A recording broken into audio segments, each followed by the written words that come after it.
ഏറെ പ്രകൃതിസുന്ദരമായ അന്തരീക്ഷത്താൽ ചുറ്റപ്പെട്ടു കിടക്കുന്നതാണ് നെറുങ്കൈതക്കോട്ട ക്ഷേത്ര സങ്കേതം. ഈ കാണുന്നത് കടലുണ്ടിപ്പുഴയാണ്.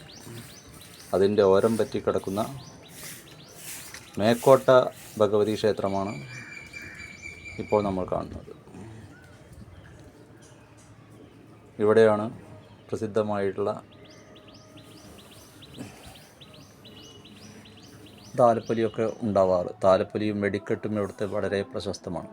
നമ്മൾ പടിക്കെട്ടുകൾ ഇറങ്ങി താഴേക്ക് പോകുമ്പോൾ അവിടെ നമുക്ക് അയ്യപ്പ ക്ഷേത്രം കാണാവുന്നതാണ്. നെറുങ്കൈതക്കോട്ട ശാസ്താവിൻ്റെ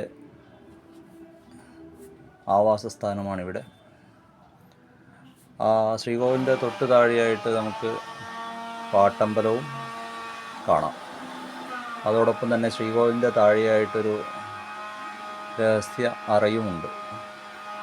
ഈ ക്ഷേത്രത്തിൻ്റെ തൊട്ടടുത്തായിട്ട് ഒരു ക്ഷേത്രക്കുളവും നമുക്ക് കാണാവുന്നതാണ്. ഈ കാണുന്നത് ക്ഷേത്ര സങ്കേതമാണ്, ശാസ്താവിൻ്റെ ക്ഷേത്ര സങ്കേതമാണ്. ഇവിടെ നിന്നും നമ്മൾ പടിക്കെട്ടുകൾ കയറി മുകളിലേക്ക് ചെന്നാൽ മേക്കോട്ടയായി. നമ്മൾ ആദ്യം കണ്ട മേക്കോട്ടയിലേക്കുള്ള പടവുകളാണിത്. അത്യാവശ്യം ഉയരത്തിലാണ് മേക്കോട്ട സ്ഥിതി ചെയ്യുന്നത്. കുറച്ച് സ്റ്റെപ്പുകൾ കയറി വേണം മേക്കോട്ടയിലെത്തുവാൻ.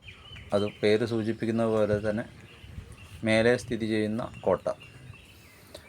താഴെ അയ്യപ്പനും ശിവനുമാണുള്ളത്. മേക്കോട്ടയിൽ ായ ദേവിയും കുടികൊള്ളുന്നു. ഇത് ക്ഷേത്രത്തിൽ നിന്നും പുറത്തേക്ക് കാണുന്ന ദൃശ്യമാണ്.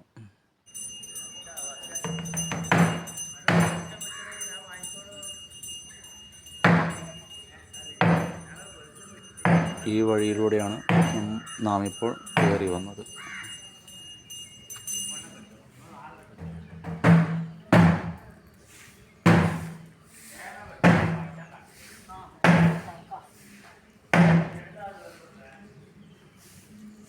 ദേവിക്ക് മുന്നിലുള്ള പ്രവേശന വഴി ഇതാണെങ്കിലും അധിക പേരും ഈ വഴിയിലൂടെയാണ് കടന്നു വരുന്നത്.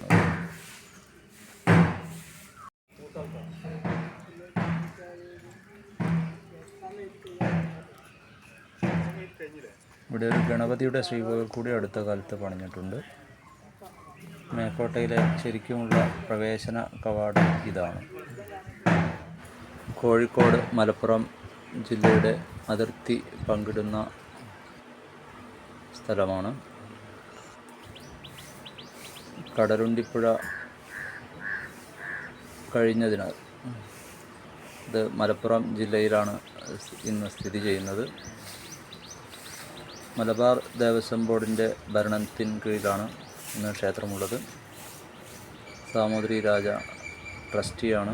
ഇവിടുത്തെ താലപ്പൊലിക്ക് താലമേന്തിയവർ ഓടിയാണ് ക്ഷേത്ര സങ്കേതത്തിൽ പ്രവേശിക്കാറുള്ളത്. അവർക്ക് ദേവിയുടെ എല്ലാവിധ ഭാഗ്യവും ലഭിക്കുമെന്ന സങ്കല്പമുണ്ട്.